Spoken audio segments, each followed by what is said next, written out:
In a remote part of Death Valley, we see a shabby building. It looks like an old abandoned 1940s gas station. It's a quiet, lazy afternoon when a customer goes to fetch her car, which was being repaired in the garage here. Help! Somebody call the police! We hear sirens in the distance arriving on the scene. Tell me what you saw. I came here to fetch my car, and there he was on the ground, dead. Can you give me your telephone number and address? I might have some more questions for you. Would you mind if I called you? I'm afraid. Don't worry. If there are problems, we will protect you. Call us whenever you need anything. I'm afraid, but okay. I do want to help you.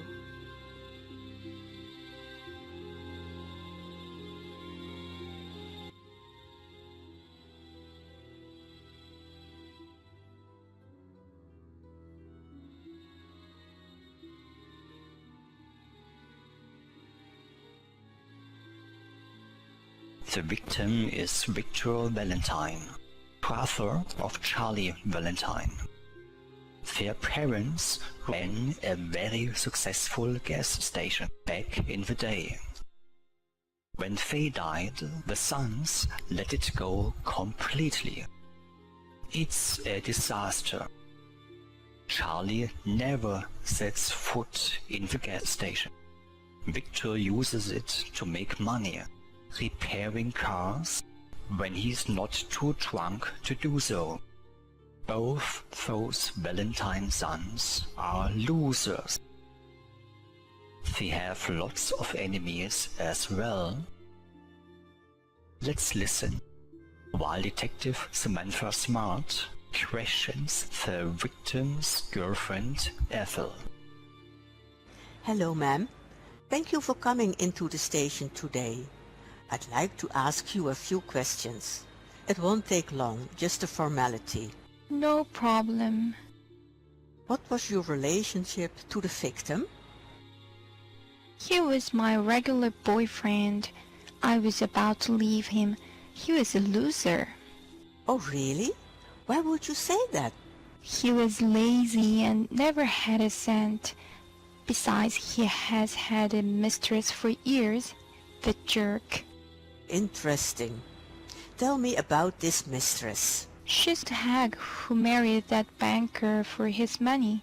The mistress is married to Chet Chase, the banker? Yeah, the dreamed couple. What do you mean? She plays the victim. In what sense? She'll never leave that fool as long as the money keeps coming. Really? Tell me about the victim.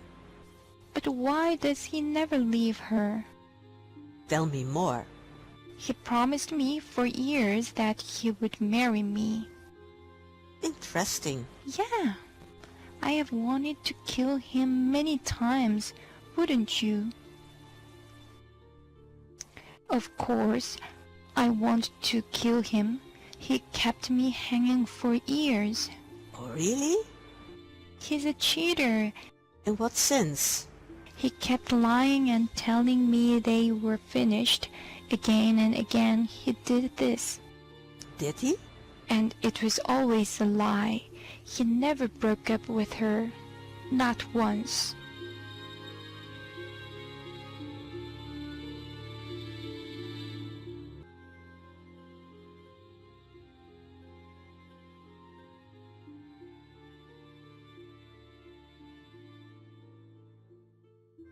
Let's meet the banker's wife.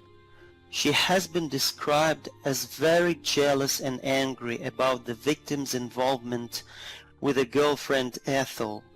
She's not a very nice person. She's lazy and loves money more than people, unscrupulous. She's a real piece of work. She left her first husband when he was in real need. She's a drunk. When she's drunk, watch out. She's mean. The main reason she stays with her husband is for his money. She actually despises him. She has an obsession with our victim, Victor Valentine. Patricia has been involved with him for years. No matter what he does, she still continues to stalk him. She won't let him go. She also hates the girlfriend with a passion. Ethel is her enemy. Victor swore again and again that he had broken up with Ethel, but each time Patricia discovered it was a lie, all lies. Good morning, ma'am. Thank you for coming. I'd like to ask you some questions. It's just a formality. Okay, no problem. Where were you between 6 and 7 p.m. last night when Victor Valentine was murdered? I was eating at a restaurant with my husband. We will be checking to see if other people saw you there. You can ask my husband or the waiter or just check the security cameras. What was your relationship with the victim? Well, I knew him, but not very well. He was just an acquaintance. You know, it's very dangerous to lie to a police officer. He was one of my friends. I think he was a bit more than that. Let's put it this way. We were lovers. Tell me, what do you think of his girlfriend, Ethel? She's a biatch. Yes, she's a bitch, but can you be more specific? He broke up with her many times, but she wouldn't let him go. Can you explain? He was a weak person. He swore to me that they were finished many times, and not once was it the truth. He was a die-hard liar. Would that be enough for a reason to kill him? Yes, this is a good reason to kill him. This doesn't mean I killed him. Go on. I hated him for what he did. But as I said, I didn't kill him. I've got an alibi. Don't leave town. We'll be in touch.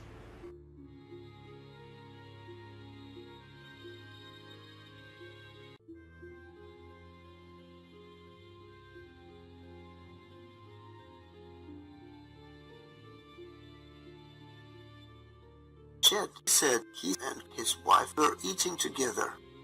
That is his alibi. But there is a hole in time in Chet's alibi. He could have gotten away to kill the victim. He had enough time to go to the gas station and come back. He had motive and he had opportunity. We also discovered his wife is lying about how long he was away from the table. Notice that this banker, Chet, is not very clear, composed, or convincing. He seems rather nervous. Hello, sir. Thank you for coming. I would like to ask you some questions. I'm here to help. We know you're a busy man and we appreciate your taking your time to come down here to the police station. Let's get this over with. I suppose you know why you are here. Yes, it was an unfortunate accident. You are aware your wife was having an affair with the victim, aren't you? What are you talking about? I'll cut to the chase. Tell me what you knew about your wife's affair with the victim. I don't know what you mean. If you know something, we could charge you with obstruction of justice. That's a crime. Please, do I need a lawyer here? Let's be real. You have both motive and opportunity, and your alibi doesn't hold up. What? And we've got the security cameras to prove it.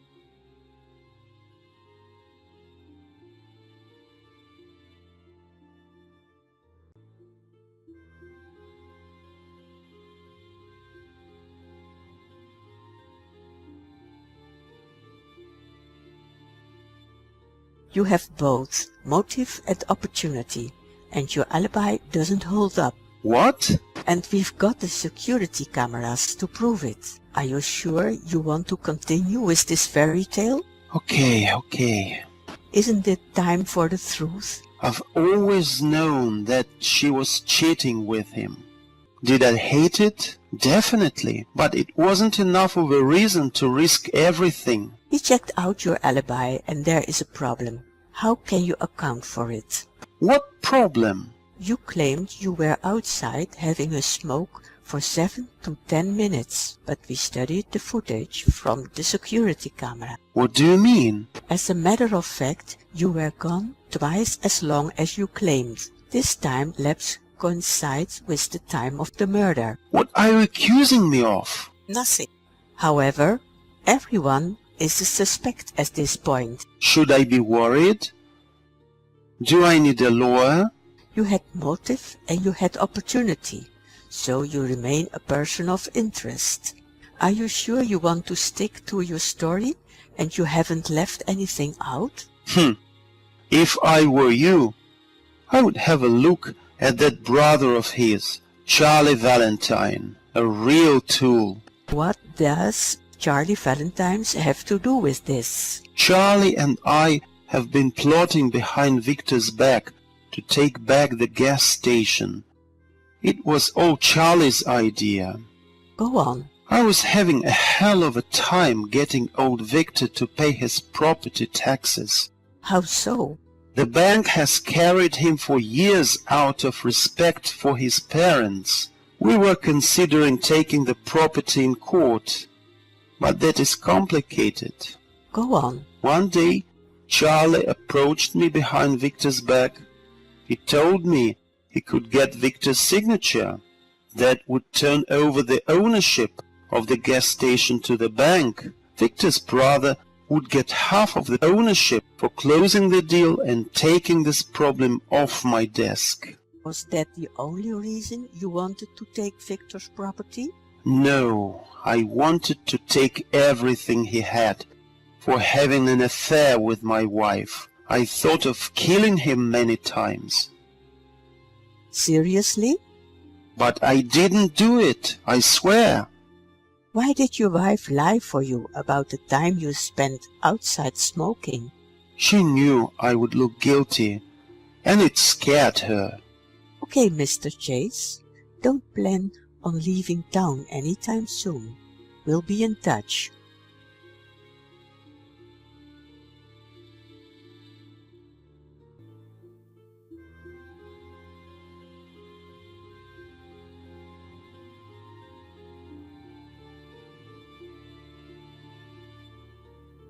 Now let's meet Charlie Valentine and Mrs. Valentine as Detective Samantha Smart tries to get to the bottom of the Victor Valentine murder case.